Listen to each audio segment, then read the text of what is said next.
இன்றைக்கி சூப்பரான ரவா லட்டு எப்படி செய்யலான்னு பார்க்கலாம். ஒரு கடாயில் 1/2 கிலோ ரவா எடுத்துக்கோங்க. ரவா வாசம் வர வரைக்கும் மிதமான தீயிலேயே போட்டு நல்லா வறுத்துக்கோங்க. வறுத்து ஆற வச்சு மிஷினில் கொடுத்து அரைச்சிட்டு வந்துக்கலாம். நைஸாக இருக்கணும். இப்போது வேறொரு கடாயில் கொஞ்சம் நெய் சேர்த்து முந்திரி பருப்பை உடச்சி வச்சுக்கோங்க. நான் 2 லட்டுக்கு வறுக்கிறேன், அதனால் கொஞ்சம் ஜாஸ்தியாக எடுத்துருக்கிறேன். உங்களுக்கு தேவையான அளவு முந்திரி பருப்பு எடுத்து இது மாதிரி குட்டி குட்டியாக உடச்சி வச்சுக்கோங்க. நெய்யில் போட்டு இது மாதிரி பொன்னிறமாக ஆகிற வரைக்கும் நல்லா வறுத்துக்கோங்க. பொன்னிறமாக ஆனோன்னா இதை தனியாக எடுத்து வச்சுக்கலாம். இப்போது வறுத்து அரைச்சி விட்டு வந்த ரவாவை எடுத்துக்கலாம். அதுக்கு நம்ம இனிப்புக்கு தேவையான அளவு சுகரை மிக்ஸி ஜாரில் போட்டு நல்லா நைஸாக அரைச்சி அதில் கலந்துக்கோங்க. கொஞ்சமாக ஏலக்காய் தூளும் சேர்த்துக்கோங்க.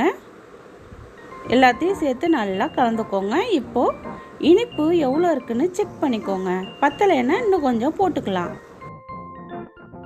வறுத்து வச்ச முந்திரி பருப்பையும் சேர்த்துக்கலாம்.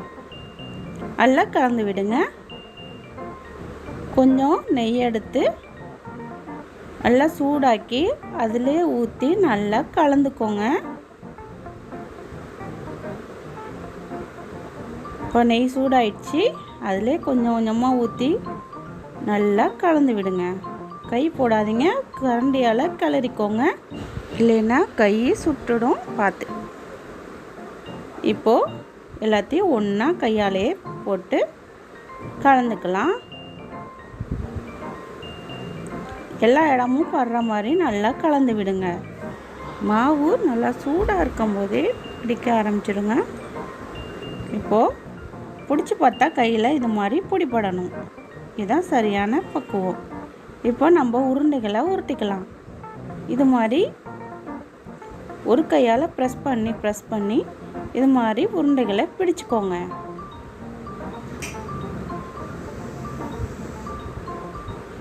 இப்போ சூப்பரான ரவா லட்டு ரொம்ப ஈஸியாக தயாராகிடுச்சு. நான் இப்போ இந்த ரவா லட்டை சாப்பிட போகிறேன். இது ரொம்ப சூப்பராக இருக்குது. நீங்களும் உங்கள் வீட்டில் செஞ்சு பார்த்துட்டு கமெண்ட் பண்ணுங்கள், லைக் பண்ணுங்கள், ஷேர் பண்ணுங்கள், சப்ஸ்கிரைப் பண்ணுங்கள். தேங்க்ஸ் ஃபார் வாட்சிங்.